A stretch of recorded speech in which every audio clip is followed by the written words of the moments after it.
હર હર મહાદેવના નાદ સાથે બાબા કેદારનાથના કપાટ ખુલ્યા, ભક્તોની ભીડ ઉમટી। દેવભૂમિ ઉત્તરાખંડ સ્થિત કેદારનાથ ધામના કપાટ વિધિ વિધાન સાથે શુક્રવારે સવારે 7 વાગે શ્રદ્ધાળુઓ માટે ખોલી દેવામાં આવ્યા છે। આ દરમિયાન ઉત્તરાખંડના મુખ્યમંત્રી પુષ્કરસિંહ ધામી પણ ત્યાં હાજર હતા। પૂજારીઓના વૈદિક મંત્રોચ્ચાર અને શ્રદ્ધાળુઓના જયકારા વચ્ચે કપાટ ખોલવામાં આવ્યા છે। આ પહેલા ગુરુવારે બાબા કેદારની પંચમુખી ચલ વિગ્રહ ઉત્સવ ડોલી કેદારનાથ ધામ પહોંચી હતી। બાબાના દર્શન માટે આશરે 15,000થી વધારે શ્રદ્ધાળુઓ પહેલા જ પહોંચી ગયા હતા અને જેવું જ ગુરુવારે સવારે કપાટ ખુલ્યા તો આખું ધામ હર હર મહાદેવ અને બમ બમ બોલેના જયકારા સાથે ગુંજી ઉઠ્યું।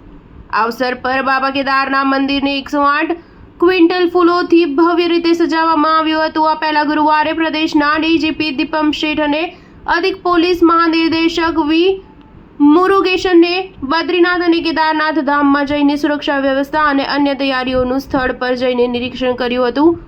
આ વખતે કેદારનાથ યાત્રામાં ભીડ નિયંત્રણ માટે ટોકન વ્યવસ્થા લાગુ કરવામાં આવી રહી છે, જે પહેલા દિવસથી જ પ્રભાવી થશે।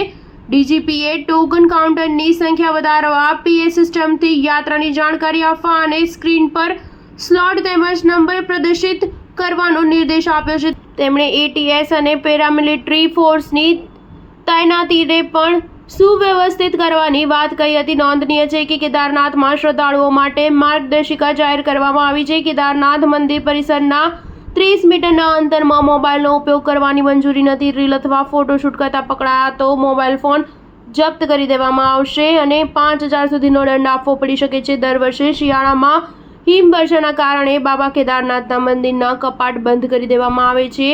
જેવું જ ઉનાળાનું આગમન થાય છે કે મંદિરના દ્વાર ફરી ખોલી દેવામાં આવે છે અને બાબા કેદાર ભક્તોને આશીર્વાદ આપે છે। સ્ટાર ન્યૂઝ 7 હંમેશા સચ્ચાઈની સાથે।